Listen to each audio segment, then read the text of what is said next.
पर नजर करिए तो राजकोटना बेटोड़ा जीआईडीसी गोपाल नमकीन कंपनी में આગની ઘટના બની છે। गोपाल नमकीन કંપનીમાં ભીષણ આગ લાગી છે। ધુમાડાના ગોટે ગોટા દૂર દૂર સુધી જોવા મળ્યા છે। આગ પર કાબુ મેળવવા માટે ફાયર બ્રિગેડ પહોંચી ગઈ છે। આગ પર કાબુ મેળવવાના પ્રયાસો ચાલુ થઈ ગયા છે। गोपाल નમકીનમાં આગ લાગતા મોટું નુકસાન જવાનો પણ ભય છે। તો રાજકોટમાં મોટી આગની ઘટના બની છે। આ દ્રશ્યો તમે જોઈ રહ્યા છો તમારી ટીવી સ્ક્રીન પર। મેટોડા જીઆઈડીસીમાં આવેલી गोपाल નમકીન નામની કંપનીમાં ભીષણ આગની ઘટના બની છે। છેલ્લા 1.5 થી 2 કલાકથી સતત ફાયર બ્રિગેડની ટીમ કાર્યરત છે અને આગને કાબૂમાં લેવા માટેના પ્રયત્નો શરૂ કરી દેવામાં આવ્યા છે।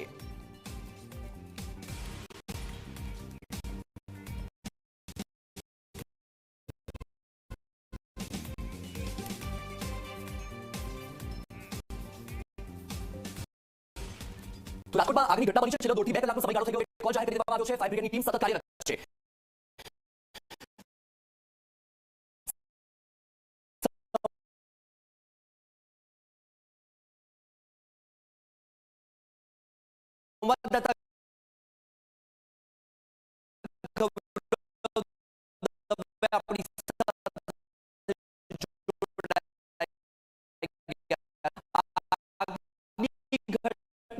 નુકસાનની પણ ભીતિ છે। આગ કેટલી કાબુમાં આવી?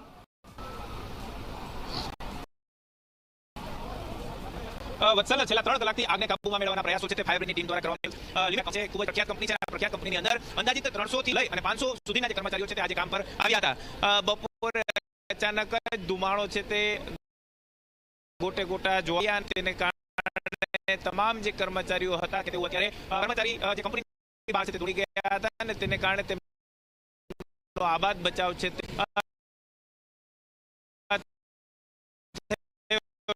કર્મચારીઓને કંપની રાખવામાં આવ્યા છે અને ગણતરી કરવામાં આવી રહી છે। ગોપાલ સ્નેક્સ લિમિટેડ છે કે તે અત્યારે બળીને ખાક છે તે થઈ ચૂકી છે। ફાયર બ્રિગેડનો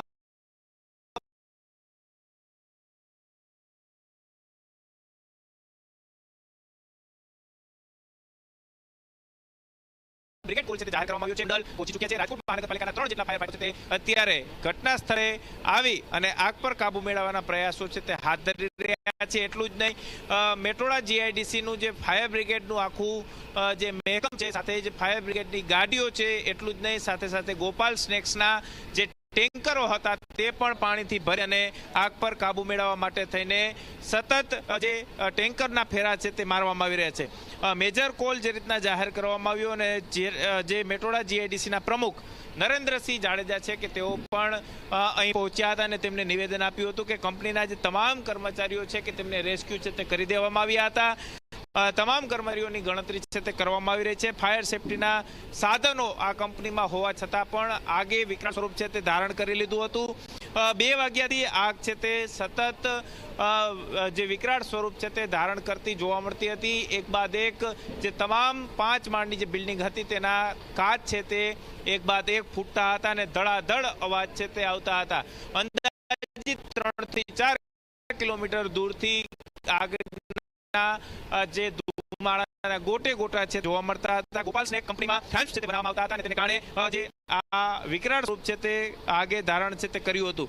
તેલનો મોટા પ્રમાણનો જથ્થો છે તે કંપનીની અંદર ઉપસ્થિત હતો અને તેને કારણે જ આગ છે તેને વિકરાળ સ્વરૂપ છે તે ધારણ કર્યું હતું।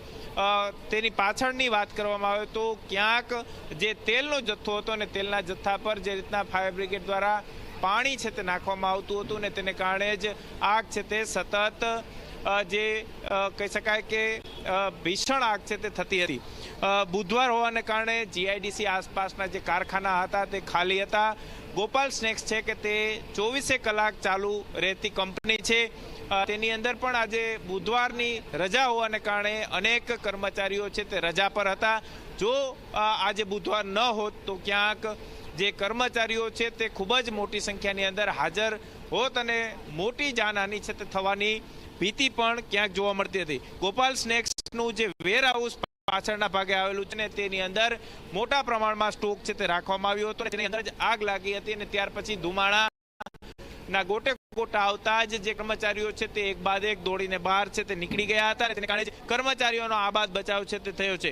આગ વિકરાળ સ્વરૂપ ધારણ કરવાના 2 કારણો છે તે અત્યારે સામે આવ્યા છે। ફ્રેમ્સને તળવા માટે થઈને ખાદ્ય તેલનો જથ્થો ખૂબ જ મોટા પ્રમાણની અંદર હતો। એટલું જ નહીં, બોક્સ પેકિંગ કરવા માટે થઈને જે ગ્રાઉન્ડ ફ્લોર હતો ત્યાં જે ગોપાલના જે સ્નેક્સ હોય છે તે પેકિંગ કરવા માટે થઈને પુઠ્ઠાના જે બોક્સ હતા અને તેને અંદર આગ છે તે પ્રસરી ચૂકી હતી. શિયાળાને કારણે પવનની ગતિ પણ તેજ હતી અને તેને કારણે જ આ આગે ભીષણ સ્વરૂપ છે તે ધારણ છે તે કરી લીધું હતું. એટલું જ નહીં, સાથે સાથે જ્યારે 1:30 વાગ્યા આસપાસ આ ધુમાડો છે તે નીકળ્યો હતો અને ધુમાડા સમયે ફાયર બ્રિગેડને કોલ કરવામાં આવ્યો હતો, પરંતુ ફાયર બ્રિગેડની ગાડીઓ છે તે ક્યાંક જે સમયે પહોંચવા જોઈએ તેના કરતાં મોડા છે તે પહોંચ્યા હતા અને તેને કારણે પણ આગે વિકરાળ સ્વરૂપ છે તે ધારણ કરી લીધું હતું.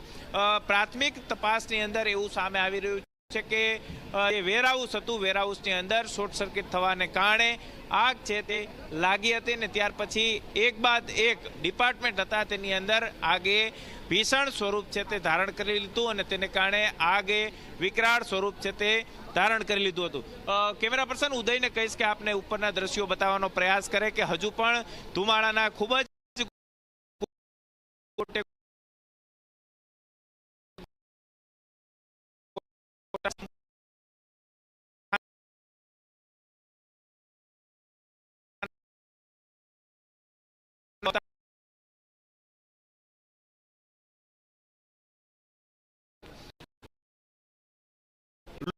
લોકો ખૂબ જ મોટા પ્રમાણમાં હતા, પરંતુ મેટ્રોડા પહોંચી હતી અને આ જે ટેન્કર હતા તેની અંદર સતત પાણી છે તે ભરી અને ફાયર બ્રિગેડ દ્વારા જે આ ટેન્કર એક બાદ એક ઠલવી અને આગ પર કાબુ મેળવવાના પ્રયાસો છે તે હાથ ધરવામાં આવી રહ્યા છે, પરંતુ બ્રિગેડ કોલ છે તે જાહેર કરી દેવામાં આવ્યો છે. ફાયર એસઓપીની વાત કરવામાં આવે તો રાજ્ય સરકાર દ્વારા સતત આગની ઘટનાઓ બની રહી છે ત્યારે એસઓપી છે તે જાહેર કરવામાં આવી રહી છે, પરંતુ ક્યાંક ફાયર સેફટીના પૂરતા સાધનો હોવા છતાં પણ આગે ભીષણ સ્વરૂપ છે તે ધારણ છે તે કરી લીધું. બિલકુલ બિલકુલ ગૌરવ, આપની પાસેથી અપડેટ મેળવતા રહીશું. હાલ માહિતી સાથે જોડાવા બદલ આપનો આભાર. તો તમે જોયું કે રાજકોટમાં આગની ઘટના બની છે. મેટ્રો જીઆઈડી આવેલું છે ગોપાલ નમકીન અને ત્યાં ભીષણ આગ લાગી છે. છેલ્લા 2 થી 3 કલાકનો સમયગાળો થઈ ગયો છે. આગ પર કાબુ મેળવવા માટે સતત પ્રયત્નો કરવામાં આવી રહ્યા છે. આ દ્રશ્યમાં પણ તમે જોઈ શકો છો કે સતત પાણીનો મારો ચલાવવામાં આવી રહ્યો છે. બ્રિગેડ કોલ જાહેર કરી દેવામાં આવ્યો છે, મેજર કોલ જાહેર કરવામાં આવ્યો છે. ગોંડલની સાથે સાથે મોરબી, કાલાવડ સહિતથી પણ ફાયર બ્રિગેડની ગાડીઓ બોલાવી દેવામાં આવી છે. એક બાદ એક ટેન્કરથી સતત પાણીનો મારો ચલાવવામાં આવી રહ્યો છે. જે રીતે આ સ્નેક્સની નમકીનની જે આ કંપની છે એટલે મોટા પ્રમાણમાં અહીં ખાદ્ય તેલ પણ રાખવામાં આવ્યું હતું અને તેના કારણે આગે વિકરાળ સ્વરૂપ ધારણ કરી લીધું છે. આ દ્રશ્યમાં તમે જુઓ કે કઈ રીતે આગ પ્રસરી ગઈ છે.